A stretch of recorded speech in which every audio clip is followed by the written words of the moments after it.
Бәрі өз қолыңда. Бір мүгедек қайыршы жігіт болыпты. Оң қолы иығынан жоқ екен. Бір күні ол бір үйдің есігін қағыпты. Үй ішінен шыққан әйел оған: "Маған көмектесіп, анау кірпіштерді үй артына жинасып жіберсеңіз" депті. Бұл сөзге намыстанып қалған қайыршы: "Менің қолым жоқ екенін көрмей тұрсыз ба?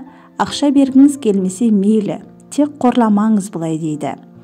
Әйел үндеместен бір қолын артына ұстап, тек жалғыз қолымен ғана кірпіштерді тасыпты.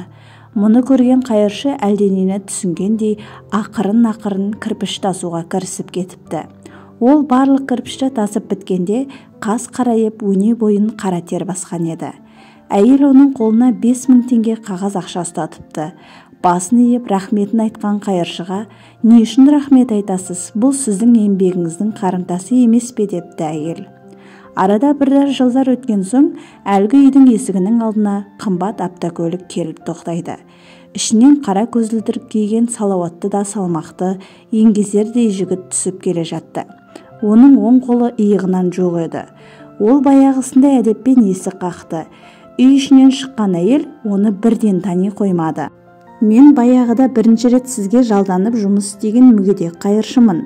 Сіз болмағанда мен бұл күнге жетпес едім. Сізді отбасыңызбен қалаға көшіріп әкетуге келдім. Сізге арнап үйде алып қойдым" дейді жігіт.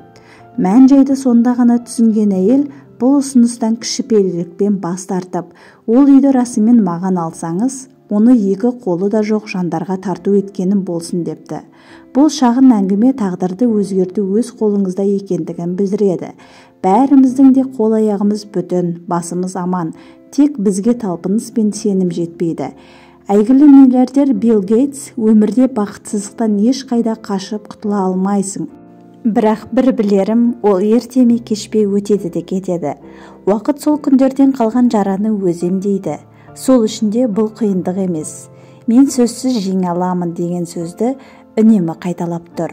Және ешқашан өкінбес үшін орныңнан тұр да істеуге тиісті ісіңе дәл қазір кіріс дейді.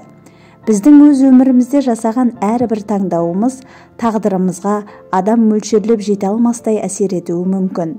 Ертеңгі бақытымыз да дәл қазіргі шешімімізден басталуы әбден мүмкін екенін естен шығармаңыз. Бұл ғибратты әңгімемді соңына дейін тыңдаған болсаңыз, каналыма жазылып, лайк басып, комментарий жазуды ұмыт қалдырмаңыз.